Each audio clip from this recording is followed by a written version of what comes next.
Hey everybody, hello there, welcome. I'm Sara Wiseman. Today we're going to be working on this teaching from, again, the Gabriel Messages, the book, and it's called Let Projections Drop Away. And what I've noticed about this particular, we're working through this entire chunk of channel teachings, that's the Gabriel Messages. We've been working on all of that this year, 2024 and 2025. And I'm just starting to catch on. I'm just starting to realize that what we've been doing is been working progressively on a slightly different idea as we go along, so that the ideas that we started with continued on from other ideas that we've been receiving in these channel teachings for quite some time, for 20 years actually. And then with this particular group of channeled messages from Gabriel, it's like we're starting to get more difficult information, and not difficult as in it's hard to take, but more advanced information. So it's almost like it's taken me 20 years plus as a channel, not only to get my channeling chops up enough to receive at this level, but now to even understand what's coming through in my own intellectual and emotional way. So if you're new here, you might find some of you are going to be like, I don't even know what she's talking about. Like, I don't get it. I want to just get my astrology forecast, which is valid, right? It's valid too. I look up my astrology forecast also. And I don't get what she's talking about. What is all of this consciousness? What are these words? So if that's the case, you may want to go back to maybe the 33 lessons, which is the first channeling. Or if you go to the website and you go to the books page, you can kind of see from start to finish what's been coming through, as each chunk of channeling from different particular guides has been taking us further and further in our understanding. So I'm just going to read this one, Let Projections Drop Away, and then have a slight discussion on it. Let projections drop away. You cannot escape the consciousness that is you as soul, part of collective soul. There is no time, space, matter. There is no memory manifesting. It is all just journeying, shall we say, or imagining or attaching to or fantasizing or grasping with the mind on what the soul knows is sand slipping through, impossible to grasp. All of these states of being flit past your human self, your physical human self, a collection of particulate and container for this life. All of this is continually falling in front of you as if it is real, but it is all projection and illusion. What is really consciousness you cannot put your finger on because you have no finger. When you tune into this aspect, when you let all the projections drop away, you are centered in the great stillness, the great vastness that is everything. So for some of you who haven't experienced this book, I wanted to show you how that, so when I received this, I received it line for line. I sat in my little chair. Maybe I can just show you that really quickly. I sat in my little chair right there by my little bookshelf, and I channeled this line for line. And so the text came through.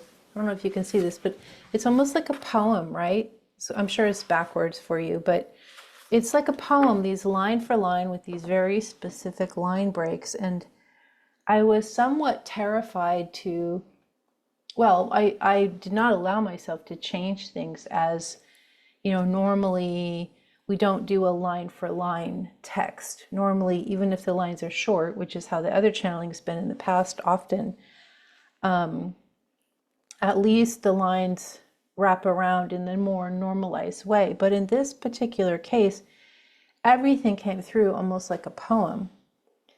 And I know that when you read a poem, you have this importance. Each line is important. And while some of this in this particular channeling piece doesn't make perfect sense to me, actually, a lot of it does when I take it line by line and really slow down and look at it. So this is one part that I really like. There is no memory manifesting. It is all just journeying, shall we say, or imagining or attaching to or fantasizing or grasping with the mind on what the soul knows is sand slipping through, impossible to grasp. Everything we see in front of us in what we call the real world is not real. It's just our mind in agreement that we're all going to see things a certain way. Even the physical things that seem physically extremely real. Today, right before this session of recording, I looked outside the front window, and there was this beautiful, beautiful, beautiful German Shepherd, young, wandering around on the street. So I kind of went out there and sort of checked in and said hello. No collar, really, nicely cared for, well fed, very polite, made contact. It was just like, it was this beautiful, beautiful, beautiful being. And so anyway, we did the appropriate steps and alerted all the neighbors, and that got taken care of. But so the dog is completely fine and safe. At first I thought,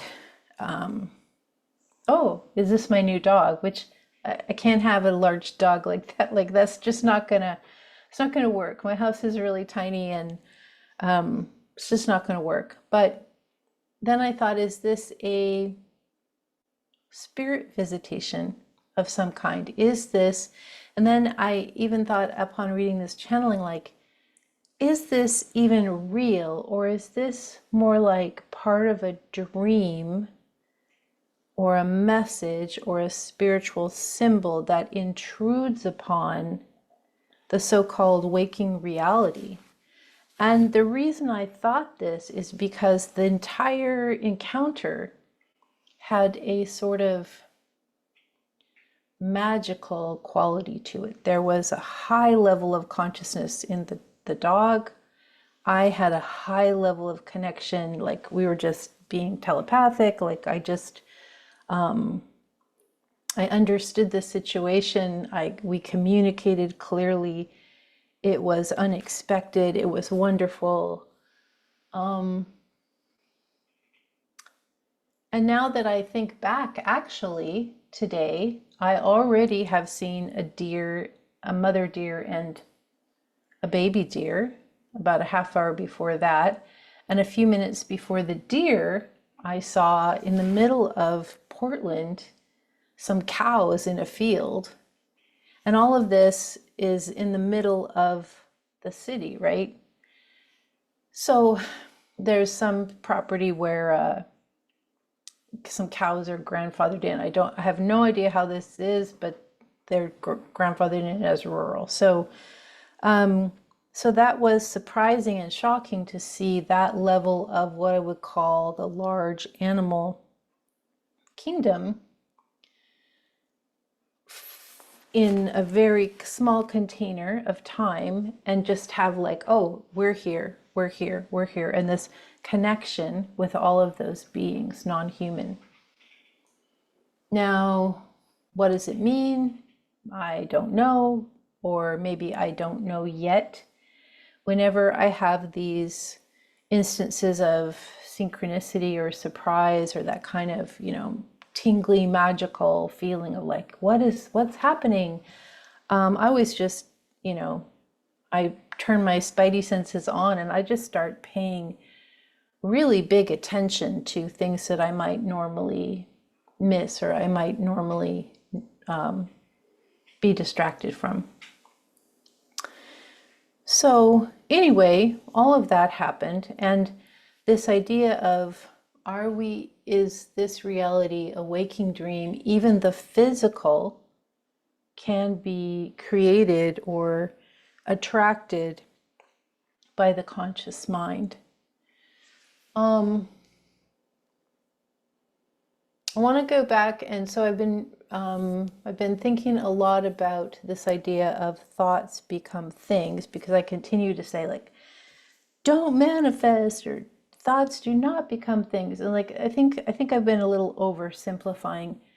Our consciousness attracts us to what already is, right? So it's not that we create what we're trying to manifest, or it's not like we conjure up matter. That is how consciousness can work at more advanced levels. But when we're manifesting in this aware way, we're not conjuring matter to create and produce what we desire. Instead, we are being attracted to what's already been conjured up in some dimension or time and space. So at what level did I manifest these, kind of special experiences with the cows, the deer, the dog, all in a row on really what was kind of an ordinary day, like, or it felt kind of ordinary? And why would I have these special experiences? Why would I have these special experiences for sort of no good reason, especially when so much of the world is suffering at this very moment?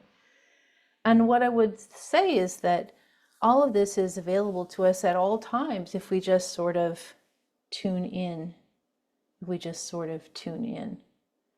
When we're distracted by our projections, which is what we're discussing, when we're distracted by our projections, we miss what's actually happening.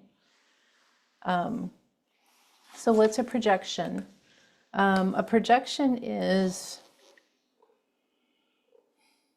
all of our ideas that we think are important.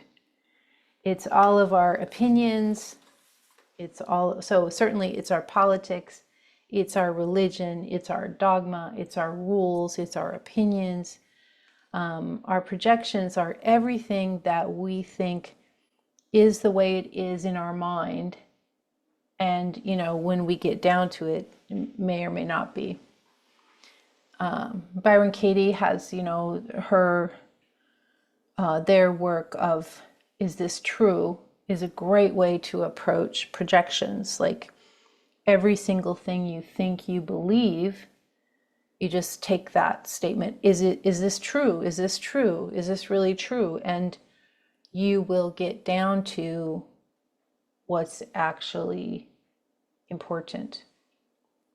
And so this kind of, in that particular way, that Buddhist perspective of is it true, helps us hone in on all the mind chatter that we are, like we have it on our own, and then we get on social media or the news streams or talking with people, and then the chatter just goes crazy. Like there are so many things that we just think, oh, I have to do this, I have to do this, I have to do this.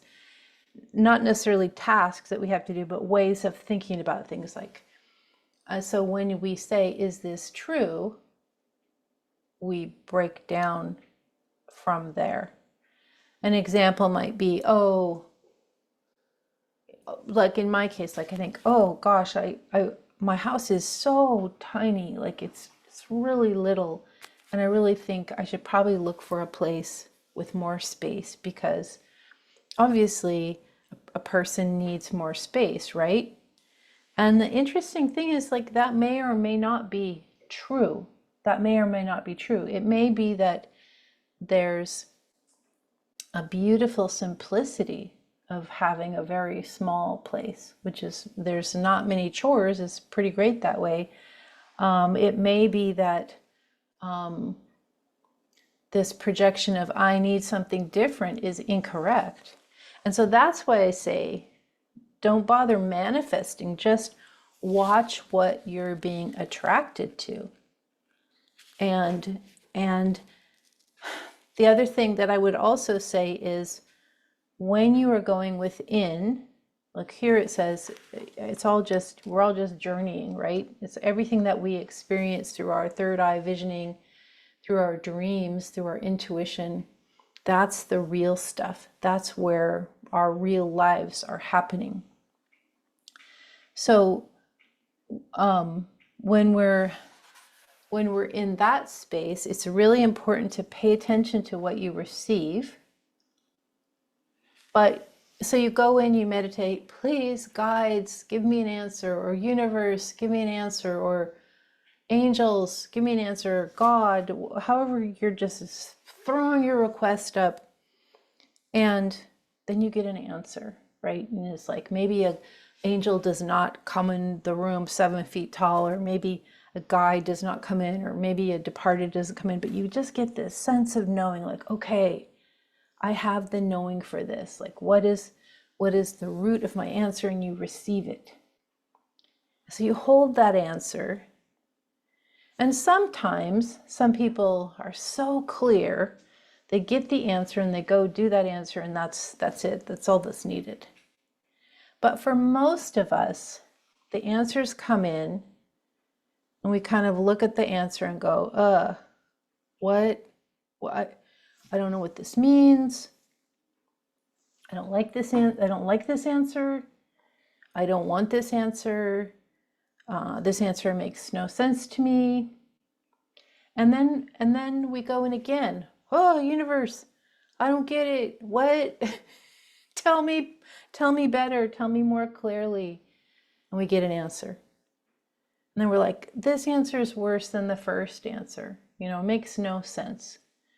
And so on and so on. And as we finally get into this level of spiritual practice where we go in, we let go of all attachments, another word for projections. We let go of all attachments, of all projections of how things are, quote, supposed to be, or what we deserve. Oh my goodness, that's a loaded answer, or loaded idea, what we deserve. So we go in and we start to just receive this flow of information in journeying and quiet time and spiritual intuition practice. We just go in and we receive. And then over time, we notice there is a pattern emerging. And this pattern of spiritual information is what is taking us to our next step. Now, it's really interesting to me because the last few days I've taken some respite time, some break time, and I have been in deep meditation and deep, journaling, walking, meditation, dreaming. I've just really, really allowed myself to be in the journeying state for a few days, or in the meditative state for a few days. So I've been deeply into that. And that's why it's interesting to me that these very specific, odd, interesting physical animals have come in. And I don't really know what it means, but I would expect that by the time the day is through today, the universe will send me the next little piece to that particular puzzle of guidance. And by tomorrow, the next little piece will come in, and so on and so on. And so one day, absolute clarity will be there, and I'll understand sort of where to navigate next. Now, this is really different than how we, like, if you were like me, I was taught to make decisions by, you make a list of pros and cons. That's what I was taught. Like, you do it very logically.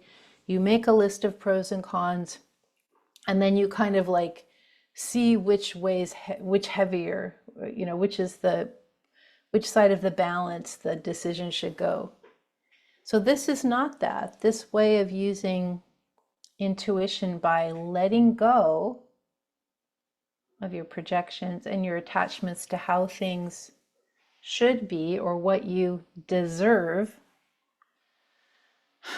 just let go of that. What would be some common examples? I'm really attached. This is not me. I'm just saying this.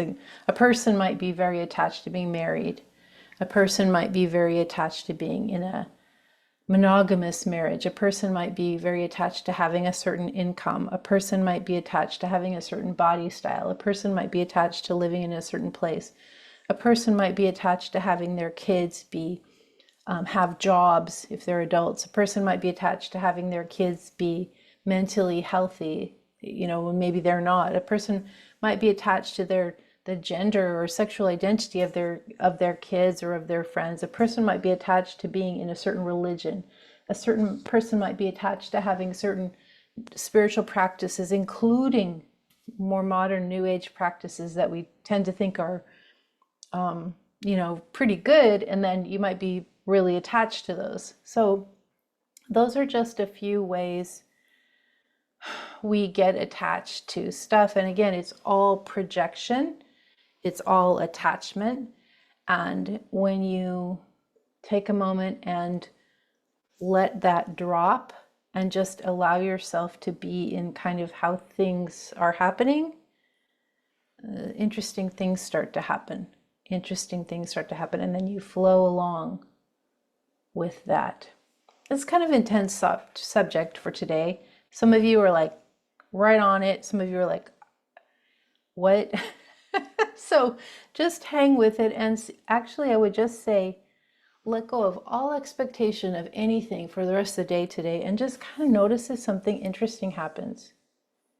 And notice what that interesting, unexpected thing is having you sort of being directed to or thinking about or aware of. And just see how letting go of projections and attachments, just letting it be, and then noticing, and that will be some sort of answer for you, even if it doesn't all wrap up neatly and make sense. Anyway, you will find me at sarawiseman.com, and there's lots of great stuff there, lots of intuition courses, channeling, teachings, and so forth. So hope to see you there. Thanks for listening.